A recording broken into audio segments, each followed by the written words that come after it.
Let me do a quick video to show how to bore sight a rifle. So this is a Remington 700.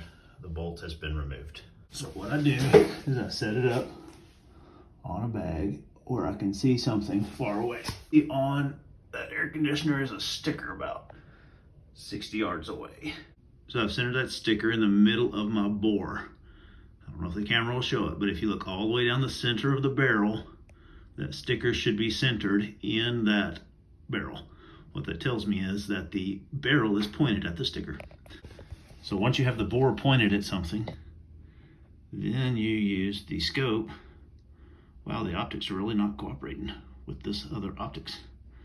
You use the scope to center the crosshairs on the same item without touching the rifle. So I got the scope pointed also at the sticker.